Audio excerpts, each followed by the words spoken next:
guys, how are y'all doing out there?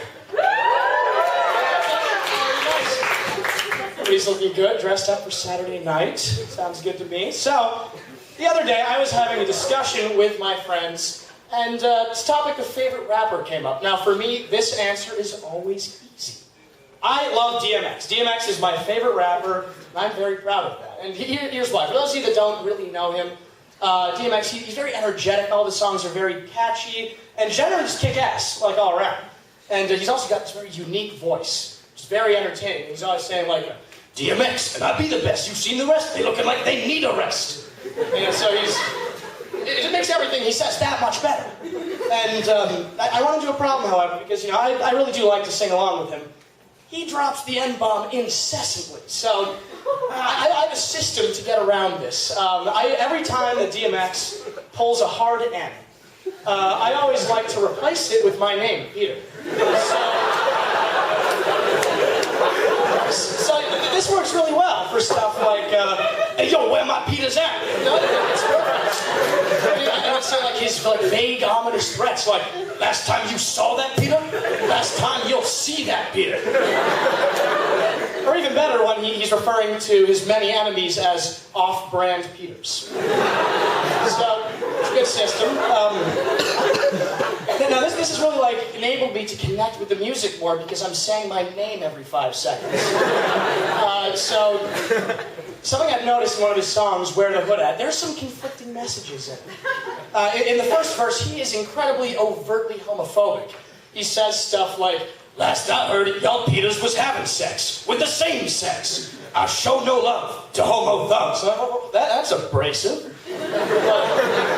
And then, so we go a couple verses down the line, and he kind of goes the other way with it in this verse. He says, and since we are here, why don't you hold my dick while he's sucking? I'm like, whoa, where did that come from?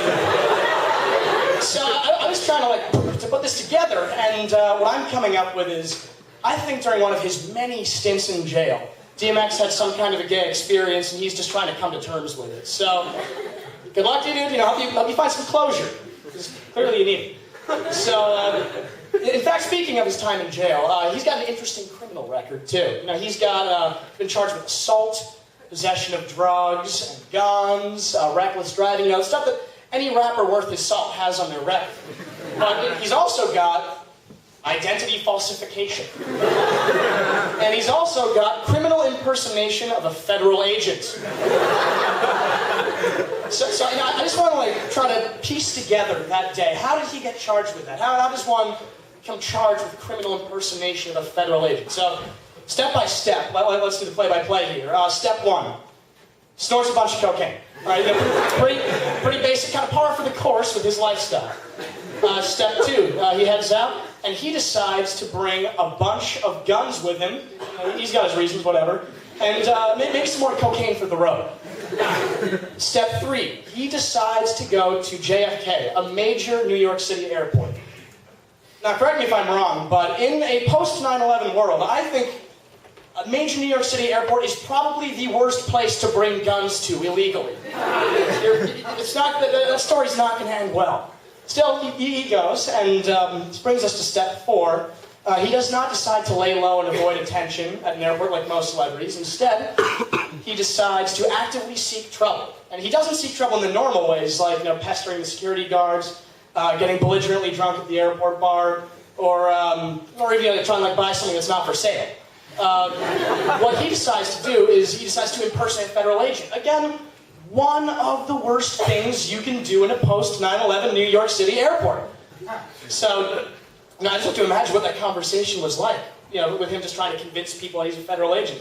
And he just walks up and goes, hey, yo, bitch, I'm a federal agent and shit. No, you can't see my badge, Peter, but you can see my gun. Those are my drugs, but my gun's on this side, bitch. Another song that I've really taken to heart is his song What These Bitches Want, where DMX lists his various grievances with bitches. And how he deals with them, namely by sleeping with them, stealing their stuff, and never seeing them again. And so I was listening, singing along, and there's this one line that really kind of stopped me in my tracks, and he says, And I think about the time when Peter told a joke and the bitches didn't laugh.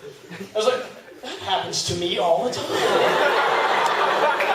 DMX, are you and I really that different? So now, and this actually ended up helping me in life because now whenever I get, rejected or shut down by a girl and I'm feeling down in the dumps, I always like to picture a tiny DMX just sitting on my shoulder. And once it happens, I like to pretend that he turns to me and says, yo, you see what I mean, dog? What these bitches want from you, Peter? I'm like, yeah, D, you're right. What do they want from me? I don't get it. And then he'll start giving me like a pep speech, saying how I'm the best Peter around. We're going to be Peters for life. Shame on a Peter for getting down on myself. And then he ends it with a nice, good, motivational, you've got to get yourself back out there. Get back in the game. Don't be on the sidelines like some bitch. Like, yep, you're right, DMX. I do have to get back out there. So DMX is now my guiding moral compass, and I see nothing wrong with it. Thank you guys, you've been fantastic.